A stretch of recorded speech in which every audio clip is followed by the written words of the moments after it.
եմ Հայաստանի կանաչների միության նախագահ Հակոբ Սանասարյանը, մենք խոսել ենք Հայաստանի ջրային և հողային ռեսուրսների ոչնչացման մասին, որում փորձենք հանգամանորեն անդրադառնալ թե ազգային, թե միջազգային գործոնների վրա։ Գաղտնիք չի, որ դարապես էկոլոգիան և բնական ռեսուրսների խնայողական օգտագործումը ցանկացած ժողովրդի, ցանկացած ազգի համար ստրատեգիական խնդիր է, և որքանով ազգը կարողանում է կամ պետությունը կարողանում է կազմակերպել այդ ռեսուրսների նպատակամատված և խելամիտ օգտագործումը, այնքան բարգավաճում է այդ ազգը։ Մենք ունենք երկու ծայրահեղություններ, մի կողմից արդյունաբերությունը և ընդհանրապես արտադրության զարգացումը առաջնահերթություն ունենալով ինքը իր զարգացումը անտեսում է ամեն ինչ և ոչնչացնում է իր ճանապարհին ամեն ինչ։ Այդ ժամանակ սովորաբար նորմալ պայմաններում մենք ունենում ենք զարգացած արդյունաբերություն ունեցող և շատ վատ էկոլոգիա ունեցող երկիր։ Եվ կա հակառակ ծայրահեղությունը, երբ որ բնության այսպես հուսական վիճակում պահելը դառնում է գերխնդիր, փորձում են ժողովրդական տնտեսությունը զարգացնել այնպիսի բնագավառներում, որոնք հնարավոր ինչքան քիչ են խոչընդոտում այդ զարգացմանը, և ստացվում է իրավիճակ, որ լավ էկոլոգիայի պայմաններում մենք ունենում ենք թույլ զարգացած տնտեսություն։ Սակայն այս երկու ծայրահեղություններն են երևի աշխարհում գոյություն չունեն, աշխարհում գոյություն ունեն դրանց ոսկե միջին, այս կամ այն չափով աշխատող երկրներ, որոնք ունեն և ընդունելի լավ էկոլոգիա և ընդունելի տնտեսական զարգացած արդյունաբերություն։ Հիմա այս սանդղակի մեջ ես կուզենայի առաջին հարցը ուղղել պարոն Սանասարյան, որտեղ եք դուք տեսնում Հայաստանը, և հետո անդրադառնանք, թե ինչ պատճառով մենք զբաղեցնում ենք այդ համեցեք։ Հենց այդ որ ասենք հակարտադրությունը Հայաստանում համարվում է գերակա տնտեսության։ Բայց եթե մենք նայում ենք, ընդհանրապես ինչպես հարգելի Տիգրանը ասեց, որ պետք է արտադրություն լինի, բայց Հայաստանում արտադրություն չկա։ Եվ արտադրության հարցում մի գաղտնիք կա, որը պարզ է, բայց գաղտնիք է։ Մարդիկ մինչև հիմա չեն հասկացել մի բան, որ այն օրը, երբ Հայաստանի կառավարությունը դոնար գլխավոր կազմակերպությունից վարկեր չլսնի, այդ օրվանից նա արդեն կարող է զբաղվել արտադրությամբ։ Մենք փաստորեն հիմա կա Վաշինգտոնյան կոնսենսուս, մենք ենթակայինք այդ կոնսենսուսին, այսինքն համաձայնություն, դա չեք գնում և չեք ստորագրում, ես առաջ կարծում եմ, որ պետք է ստորագրել։ Եթե դուք վարկեր վերցնելուց դուք համաձայնում եք հետևյալի հետ, պետք է արտադրությունը չլինի, հենց այդպես ուղիղ, պետք է խրախուսել օտարերկրյա ներդրումները, պետք է գերակա համարվի պոտենցիալ ներդրողը, այսինքն այն ներդրողը, որը ավելի շատ կապիտալ ունի։ Եվ այս առումով, ցավոք, Հայաստանը կարելի է ասել, իհարկե թող չվիրավորվեն մեր պաշտոնյաները, որ դեռևս Հայաստանը չի ունեցել ղեկավար, որը ասեն կոչվում է երկրի ղեկավար։ Մենք դժբախտաբար 1000 տարի սահմաններում չունենք երկրի պետական կառավարման բնակավարում փորձ, և այսօր փաստորեն մենք ընկել ենք այսպիսի վիճակում, և արտադրություն չունենալը իհարկե մի ուրիշ խնդիր է, բայց այն, որ հանքարտադրությունը համարվում է գերակա շատ, սա արդեն լուծում է հետևյալը։ Ես սկզբից ասեմ, հետո միգուցե ավելի բացատրություններ տամ։ Հիմա մենք ձեզ հետ միասին նստած խոսում ենք Հայաստանի մասին, Հայաստանի ապագայի մասին։ Բայց պատկերացրեք, որ Հայաստանը պատկերացրեք մի մարմին, որը կապված է ավտոմատ գործող սղոցի վրա, և սղոցը այս օրգանիզմը սղոցում է։ Ես կասեմ, թե ինչու է սղոցում։ Դա ուղղակի մենք չենք նկատում։ Ուրեմն հանքարտադրությունը, ինչ առաջինը մենք պետք է նաև մի շատ խնդրի անդրադառնանք, որ Հայաստանի Հանրապետությունում ուրեմն վերցեցին և սովետական միության շրջանում կատարված բոլոր հայտնաբերված հանքերևակումները հայտարարեցին հանքեր։ Մենք ընդհանրապես մի քանի հանքեր ունենք։ Դրանք են Քաջարանը, Սոտկը, Մեղրացուրի հանքավայրը, Շամլուղը, որտեղ այդ հանքավայրերում իրոք որ մետաղների կոնցենտրացիան գոնե սովետական միության օրոք այնպիսի կոնցենտրացիաներ էին, որոնք տնտեսական շահ էին ապահովում, տնտեսական շահ։ Այսօր Հայաստանում սկսել են շահագործվել եւ մոտավորապես 200 լիցենզիաներ կա մետաղական հանքավայրերի, մոտ 200 լիցենզիաներ, ուրեմն հանք երևակումներ, ուրեմն հանք երևակումներ, որոնք հանք չեն կարող կոչվել։ Օրենքով, բացի էկոլոգիական խոշոր աղետների ընդունել աղբյուրների մոտ, որը սնուցում է հանքավայրերը, աղբյուրների տակ ասենք մեծ հարստություն կա։ Պարզավոր ինչ հավելում ես դիմի այս հարստությունը, եթե դա մարդու կյանքի հետ է կապված, դա չպետք է, պետք է շնորհացել դա։ Բայց այսօր մեզ մոտ ոչ հաշվի են առնում դրա կիրառությունը, տվյալ միջավայրի, եւ վերցրել են հանքարտադրությունը, այսօր ես կուզենայի մի խնդրի վրա նայել են բերանում, հիմա որը ուղիղ կապված է ջրային եւ հողային ռեսուրսների ոչնչացման։ Ինչու է այնտեղ գրված, ուրեմն ոչնչացում բառը։ Հողը մենք ոչ ենք տանում ուրիշտեղ թափում։ Հողը մնում է հող, բայց թունավորվում է ծանր մետաղներով, որոնք թեկուզ հազարավոր կամ միլիոնավոր տարիների ընթացքում հնարավոր չի այդտեղից հանել եւ այդ հողը դարձնել էլի օգտագործել հող։ Նույնը եւ ջրային խնդիրները, որ ծանր մետաղներով եւ մյուս տարիներով թունավորված ջուրը իր հերթին, ուրեմն մյուս ջրային աղբյուրներ է թունավորում, խառնվելով դրանք, քանի որ հսկայական ծավալների ջուր է օգտագործում։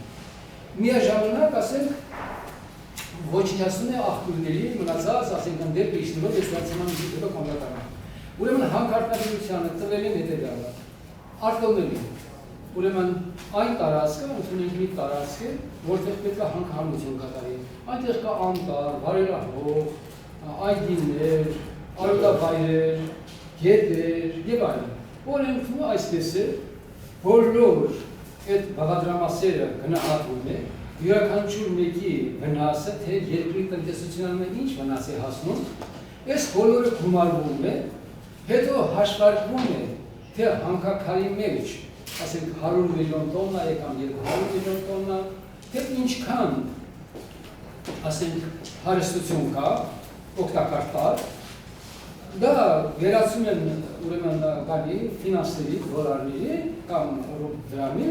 եւ տեսնում են, որ այո, մենք ունենք օգուտներ։ Այդ ժամանակ ուրեմն տրվում է, ուրեմն դրա շահագործումը, այսինքն վնասները տանելի են, իսկ շահույթը կա, օգուտը կա։ Պարոն Սանասարյան, ես առաջարկում եմ մենք մեր ուրեմն խոսակցությունը վարենք մոտավորապես դիալոգի պայմաններում եւ ձեր բոլոր այդ արտահայտած մտքերը, որոնք առարկության տեղ ունեն, գուցե իրական, գուցե ոչ, մենք փորձենք ուրեմն Ուրեմն ես ուզում եմ անդրադառնալ ձեր հանքերի սահմանման ձեր այդ մոտեցմանը, որ կան հանքեր, որոնք որոշակի կոնցենտրացիայով հարուստ են եւ կարելի է հանքեր կոչել, կան տեղամասեր, որտեղ պարունակվում են մետաղները կամ օգտակար հանածոները, բայց նրանց պարունակությունը այնքան քիչ է, որ ճիշտ չի դրանք հանք համարել, մինչդեռ մերոնք դա հանք են համարել եւ լիցենզիա են տվել։ Ես ճիշտ եմ վերարտադրել։ Հիմա արդյոք ուրեմն այստեղ չի գործում նաև այն հանգամանքը, որ հանքարդյունաբերությունը եւս զարգանում է, ասենք տեխնոլոգիաները զարգանում են եւ եթե ասենք առաջ պետք է շատ հարուստ հանք լիներ, որպեսզի դրա շահագործումը լիներ տնտեսապես օգտակար, հիմա տեխնոլոգիաների կիրառման հետևանքով կարող են նաև ավելի աղքատ հանքերը դառնալ տնտեսապես շահավետ։ Այն ես այս հարցին եմ, ընդ որում խնդրում եմ դուք պատասխանեք այսպես էլի, ընդհանրապես այդպիսի բան կա թե չկա եւ արդյոք դա Հայաստանի Հանրապետությունին կա, թե Հայաստանի Հանրապետությունը չի օգտագործում։ Ես այս հավալի բան պետք է ասեմ, իհարկե հարցադրումը շատ հրաշալի է, այդպես կողմնորոշող հարցադրում է, ուրեմն ցավով պետք է ասեմ, որ սովետական միության օրոք ինչպես որ պղինձը, ասենք 75-80% է, մոլիբդենը մոտավորապես է 75-76, հիմա շատ ավելի թրութի, շատ ավելի բարբարոս, եթե սովետական միությունը դրված էր նորմատիվներ, որ եթե դուք հանքը շահագործում եք, դուք անպայման բոլոր օգտակար տարրերը պետք է հանեք, քանի որ հետագայում հանգարց չառաջանա, չի իհարկե դա ասվում էր 100%-ով չէր արվում, բայց նորմեր կային, պատասխանատվություն կա, որպեսզի ուրեմն վերամշակած հանքաքարը, որ փոչանք է դառնում, որպեսզի հետագայում խնդիր չառաջանա դրա վերամշակման եւ այնտեղից օգտակար տարրերի կորզման, քանի որ եթե ունեք մի ծավալ, որ արդեն մեռյալ է միլիոնավոր տարիներ, ընդունենք 1000 հեկտար ածմանքի փոչանքով, հիմա եթե դուք այդ փոչանք չլցնեք այնտեղ եւ սա վերամշակեք, ուրեմն մի 1000 հեկտար այդպիսի մի քոսուրա մի գետի կիրճ, որպեսզի դա լցնի։ Ուրեմն եթե վերամշակված նորից վերամշակվել նոր փոչանքներ առաջ։ Այո, ուրեմն սովետական միության հիմա նոր տեխնոլոգիաներից իհարկե տարալվացման մեթոդները կան, որ արվում է, բայց տարալվացումը նույնպես այնքան նոր չի, որը նաև կարող է շատ ավելի գլոբալ ավերածություններ առաջացնել, օրինակ մի շարք երկրների փորձը ցույց է տալիս, որ երբ որ ասենք ծծմբական թթվի մեջ, մոսր թթվի մեջ, ուրեմն տրվում է, որպեսզի հետո ինչ է արվում, զանգվածի մեջ ներառվում է, ուրեմն այդ թթվի մոսր լուծույթը, եւ հետո հատուկ բաներ անում եւ դա իր մեջ լուծում է ոսկի, արծաթ, պղինձ, ինչ որ հնարավոր է եւ դա գալիս հավաքում են, հետո դա հանում են, ճիշտ է, լեռնային զանգվածը մնում է որպես լեռնային զանգված, այդպիսի ավերածություններ չի լինի, բայց այդ տարածքը բոլոր աղբյուրները պետք է համարել մեռյալ եւ վտանգավոր, իսկ երբեմն նույնիսկ 15-20-30 կիլոմետր ճեղքերով այդ հազարավոր եւ միլիոնավոր խորանարդ մետր ուրեմն գնում եւ լցվում են ուրիշտեղ, ուրեմն նաեւ հավանաբար ընդհանրապես ընդերքի ջրերի աղտոտման հավանականությունը մեծանում։ Չկա այդպիսի տեխնոլոգիա, որ ասենք, որ Հայաստանում այդպես։ Մյուս կողմից ընդունենք տեխնոլոգիաներ կան եւ ամեն ինչը արվում է 100%-ով։ Բայց մի խնդիր կա։ Ես ես մի օրինակ դիպերեմ։ Օրինակ կա թխկուտի այգեզրի թխկուտ տեղամաս, կա պղինձ մոլիբդեն։ Ուրեմն եւ դա տաշտումը։ Ուրեմն տաշտումը, որը հենց մեղրիի կատարն է,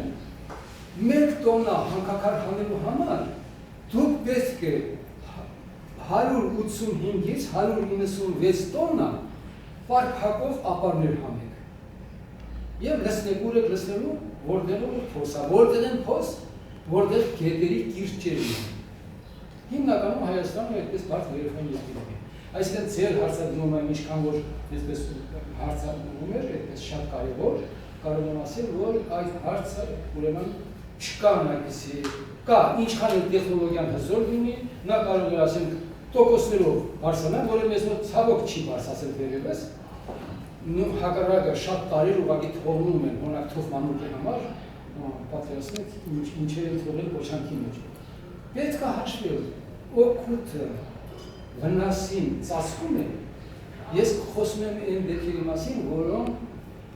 օգուտը վնասը երբեմն հազարավոր անգամ ավելի մեծ է, քան այն, որ ասենք մենք ժամանակավոր աշխատատեղեր ենք ստեղծում, դու գիտեք, հիմնական հարցադրումը, որ հանքավայրը շահագործելուց, օրինակ Թեղուտում շահաբանա 900 տեղ, ես ասում եմ նախագծային տվյալներ, հետո նրանք անում են 1400, 1200, այդ չի կարևոր, լավ 900, թող 1400 25 տարի սրանք աշխատեցին 175 միլիոն տոննա հանքաքար վերամշակեցին եւ գնացին։ Հիմա այդ տարածքում մոտավորապես 4-ից 5000 աշխատատեղ կա։ Այդ տարածքում որտեղ հանքահանություն անում եւ դրա հարակից։ Նաեւ եթե մենք ընդհանրապես Հայաստանից դուրս եկանք կամ գնանք դեպի Սյունիք եւ մնացած տեղեր, որտեղ գնում մենք հանքարտադրություն ենք զարգացրել։ Ոչ միայն այդ տարածքը, նաև դրա հարակից տարածքները արդեն դառնում են գյուղատնտեսության համար ոչ մի տարածք։ Այսինքն մենք ստեղծեցինք 1000 մոտ աշխատատեղ, արդյունաբերական ոչնչացրեցինք, ասենք 4000 էնել մշտակայուն, որ հավերժորեն դա եղել է ու պետք է շարունակվի։ Եվ տեսեք, այսպես ինչ աբսուրդ բան։ Եվ նույն նախագծում իրենց երկով գրված, որ 53333 միայն խնձորենի է հատվել։ Դուք պատկերացրեք, երբ որ Թերուտ այդ վալեքսինդերությունը ասում են, որ 25 տարվա ընթացքում ավելի շուտ 28.5, քան որ 3.5 տարին դա ուրեմն գործարան կառուցելու, ֆլակացող ֆաբրիկա եւ այլն 25 տարվա ընթացքում մենք հանրապետությանը կտանք 101.7 միլիոն, 102 միլիոն դոլար ուրեմն շահութահար եւ մենք էլ կունենանք 406 միլիոն ուրեմն դոլարի մաքուր շահ։ Բայց ես հաշվարկել եմ, ես մոտել եմ կրել, ես կրել, հա։ Ուրեմն իրենք միայն երկու թափոնի գծով ամենաչնչին հաշվարկներով պետք է որ պետական գանձարան մուծեին միայն Պոչանքի եւ Դադար կապարների եւ Մակաշերտի։ Պետք է մուծեին 23.5 միլիարդ դոլար։ Հիմա եկեք նայեք սրանք պատրաստել։ Սա ինչ հաշվարկ է։ Սա ինչի մամրայ հաշվարկ։ Հաշվարկը կատարվել է նախագծից վերցած թվերով, թե ինչքան հանքաքարի շահագործելու, նաև նախագծում գրված է մակաբացման գործակիցը։ Մակաբացման գործակիցով դուք կարող եք հաշվել, թե Մակաշերտից ինչքան թափոնների առաջանում, 290 միլիոն տոննա առաջանում է մակաբացման եւ ապարներ եւ դատար կապարներ։ Գնահատել եք 1 տոննա թափոնին։ Եվ 175 միլիոն տոննա հանքաքարի վերամշակումից ստացվում է 172.8 միլիոն տոննա պոչանք, մնացածը գնում է խտանյութի մեջ։ Մենք ունենք բնապահպանական վճարերի դրույքաչափի մասին օրենք, Հայաստանի Հանրապետության օրենք, որտեղ ուրեմն թափոնները բաժանված են, ուրեմն 15 կարգի թափոններ կան, ուրեմն առաջինից 4-րդը համարվում է վտանգավոր թափոններ, վերջինը համարվում է ոչ վտանգավոր։ Այսինքն եթե ես տունս խանգել եմ, հող է առաջացել, տանեմ պետական հողի վրա լցնեմ, ես պետք է 600 գրամ ուծեմ, որպեսզի հետ հողը կարգավորվի։ Մնացած թափոնների կարգը հետևյալն է, որտեղ կա ծանր մետաղներ, յուրաքանչյուր տոննայի համար։ Հա, յուրաքանչյուր տոննայի համար։ Ուրեմն յուրաքանչյուր 1 տոննա թափոն, այսինքն որը պետք է ասեմ առաջերտին ասենք կանի համար, Պոչանքի համար, Պոչանքը ասեցինք, որ հազարավոր տարիներ մնում է Պոչանք եւ ավտոտունի շրջակայքում։ Ուրեմն սրա համար 1 տոննայի համար Հայաստանի Հանրապետությունում սահմանված է 48,000 գրամ։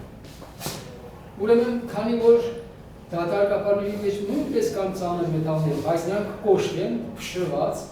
եւ ոչ այդքան ցրվելու մեծ հնարավորությամբ, ուրեմն դա ընդունել են 3-րդ կարգի թափոն, իսկ Մակաշերտի ապարները, դա Մակաշերտը համարում են փողաշերտ եւ եթե համարել են անվտանգ թափոններ, 600 գրամ։ Այս հաշվարկով ուրեմն 190 միլիոն տոննա գումարած 172.8 միլիոն տոննա եւ բազմապատկերով ստացվել է 23 միլիարդ ու կես, 23.5 միլիարդ։ Բայց սա միայն երկու թափոնների գծով է։ Տեսեք, ուրեմն ես ունեմ քարտեզը Թեղուտի, որտեղ ասվում է, որ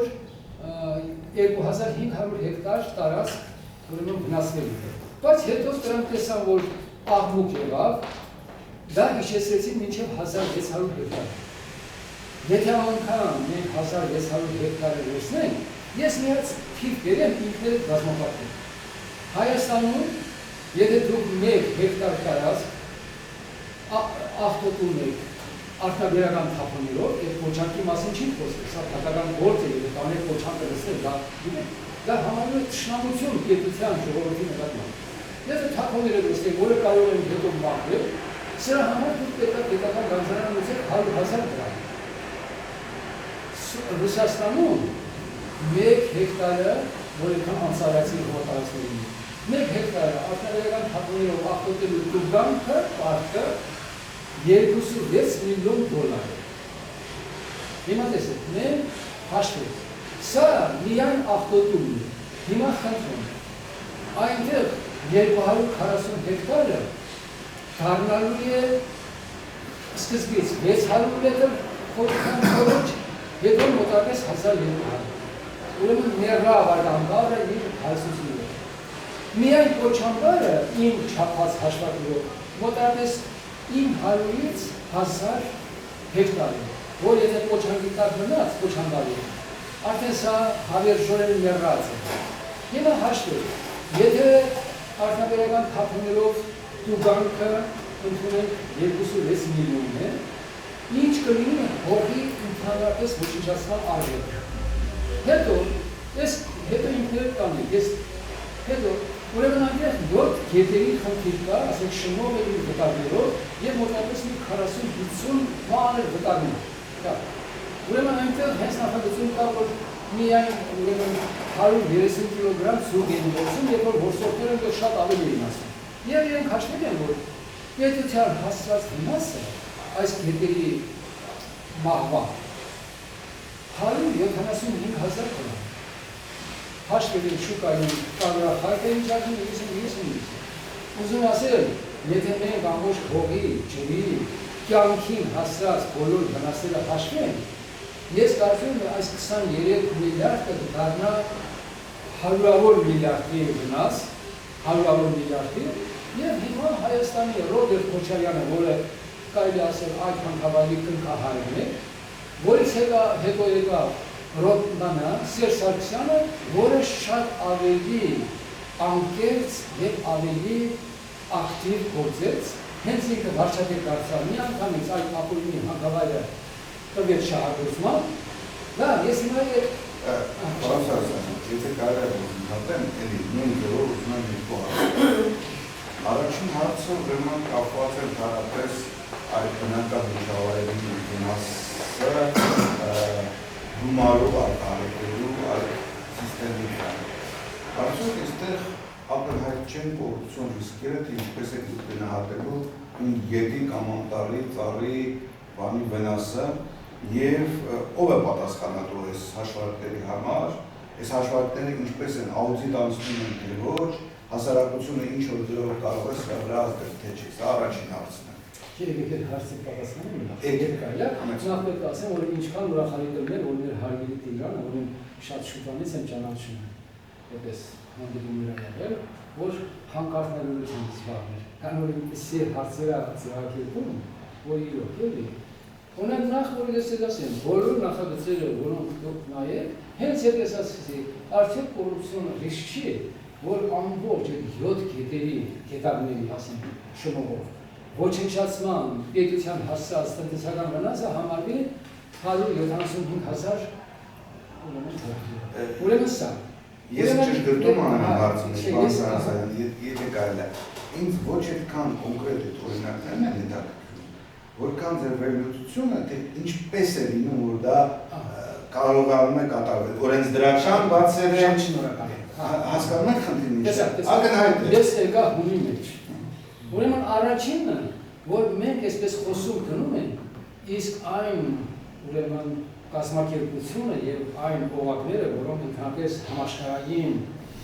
մետաղները պետք է իրանց մոտ լսեն, նրանք չեն գործում եւ չեն ափսոսում միլիոնավոր եւ միլիարդավոր դոլարների այսպես նվիրատվություններից։ Առաջինը, նրանք օրենքների փաթեթները իրենք են կազմում, օրինակ ես կարող եմ հայտարարել եւ եթե պետք է ապացուցել, որ Հայաստանում գոնե 96 թվականից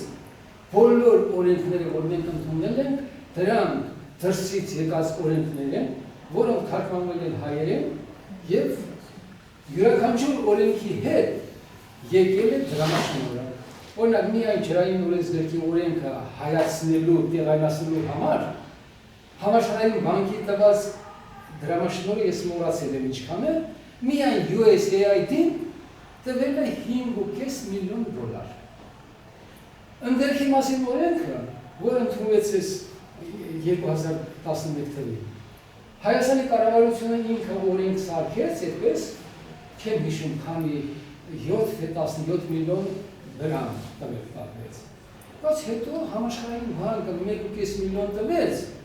ասեց օրենքի նախագիծը կազմեք, ընդունեք եւ նաեւ հարմարացրեք ենթալից դրական ակտերն ու ուրեմն նորմատիվային փաստաթղթերը։ Այսինքն այստեղ բերում է հետևյալը։ Այստեղ կոռուպցիա ասելը մի քիչ ավելի դժվար է, քանի որ կա մի խումբ, որը ընդհանրապես դրանք ինչ է, Հայաստանի իշխանական համակարգը, առաջին դեմքերը, միջազգային հզոր կազմակերպությունները եւ վարկատու, ասենք, կազմակերպությունները։ Սրանց երկով ուրեմն թխվում են, հունձվում են օրենքները եւ մեզ մատուցում են մահվան օրենք։ Ներողություն պարոն Սանասարյան, ելի ես ուզում եմ ընդհատել։ Ինչ բան կա նրա մեջ, որ որևէ զարգացած երկրի օրենք, որտեղ հանքարդյունաբերությունը ևս շատ ցիվիլ ձևով է կատարվում, հայացքում է Հայաստանը։ Չի նշանակում արդյոք, որ մենք ևս փորձում ենք գործել այդ ցիվիլ երկրի ցիվիլ մեթոդներով, որոնք որ ցույց են տվել, որ այդ երկրում նրանք իրենց արդարացնում են։ Ինչ է խնդիրը։ Ուրեմն եթե դուք վերցնեք օրինակ Միացյալ Նահանգների օրենքը դեպքի կամ Շվեդիայի ուրեմն Միացյալ Թագավորության Անգլիայի համեմատեք, որևէ առնչություն, որևէ կապ չկա։ Այս օրենքները ստեղծվել են հիմնականում սովետական միության առաջացած երկրների եւ անգլուխ երկրների համար, որտեղ տրամաբանությունը մեռած է, չկա տրամաբանություն օրենքների մեջ։ Ես ձեզ կարող եմ ասել, որ մեր օրենքները, էներգետիկայի մասին օրենքը, ընդերքի մասին օրենսգիրքը, ջրային օրենսգիրքը, սրանք կարող եմ ասել, որ շատ դուք ինձ կլիներեք, օրենքը սրբությունը չէ, բայց այս օրենքները անմաքուր կեղտոտ օրենքներ են եւ մեկ օր շուտ եւ չի կարելի օրինակ երգերեք ինչ լավ չհասադրեցի եւ մարդկանց մոտ տպավորություն է ստացվում, որ կա փորձված օրենք, որը երկար տարիների ճանապարհանցել եւ ասում են գիտեք ինչ դուք նոր պետականություն եք ուրեմն ստեղծում, պետություն եք կայանում, վերցեք այս օրենքներով ապրեք։ Ես ձեզ կարող եմ ասել հետևյալը, եթե դուք այս օրենքները, այդ դրույթներին ծանոթանաք, անընդհատ ֆիլմերից կհիշեք այն պատկերը, երբ որ կենդանին հորթը ծնելուց, ասենք ոսա եւ այլն, հորերին հոշիկում է եւ հորթին եւ մորը։ Ուրեմն ուզում ասել, որ այդ օրենքները մեր օրենք, եւ պատահական չի, այնակ ես վերջերս հենց պաշտոնական մամուլում, որը էներգետիկան ընդերքին վերաբերող ամսագիր է, այնտեղ ես կարծացի, որ 3 ամիս առաջ է, գրվեց, որ վերջի տասնամյակներում առաջի անգամ Անգլիան մետաղային հանքավայր է շահագործում։ Նույնը ես եղել եմ Ամերիկայում եւ մի քիչ հետաքրքրված եմ, թե ինչպես է նրանք այդ հնում միջոցով այնտեղ կարգը վատ է եղել, բայց Միացյալ Նահանգները ինչ արեց։ Վերցրեց եւ ամբողջ ընդերքի հարստությունը տվեց ներքին գործերի նախարարության։ Եվ այնտեղ տարբեր կողպեքներ դրեց դրա վրա։ Ասում եմ, եւ Ամերիկայում էլ կա, ասում ես ինչ կա, մենք ունենք օրենք, ունենք հանքեր եւ հազարավոր, տասնյակ հազարավոր։ Վերցրեք կարգը սա է, շահագործեք, օրենքի պահանջները կատարեք եւ ձեր շահույթը ստացեք։ Հանք շահագործողները, որոնք ցանկություն ունեն, հաշվարկում են, նրանք տալիս են ամբողջ ինչ կա կոնցենտրացիան, թափոնների ծավալները շատ կարևոր է, քանի որ շահագործողի համար շատ կարևոր է թափոնների ծավալը, քանի որ ինչքան ծավալը մեծ է, այդքան պետական հարկերը ավելի մեծ պետք է լինի։ Եվ ինքը հետո գալիս է դեպի Աֆրիկա, Աֆրիկան արդեն գրաված է, դեպի գալիս են Միջին Ասիա եւ գալիս են Հայաստանի նման մեռյալ անապատ գոտի, անապատ։ Եթե ես թողից ներեմ, ես ոնց ասեմ, առաջի մարդկության գուցե այսօր, բխորպես այսօր, ասեք սրանից 1000 տարի առաջ, 500 տարի առաջ, գուցե առանց պետության, առանց պետականության ազգերը գոյատևել են։ Այսօր դրված է, այսօր սրբությունների սրբությունը պետականություն է, պետություն։ Պետությունը Հայաստանում մենք խեղտամահ ենք անում, գցել ենք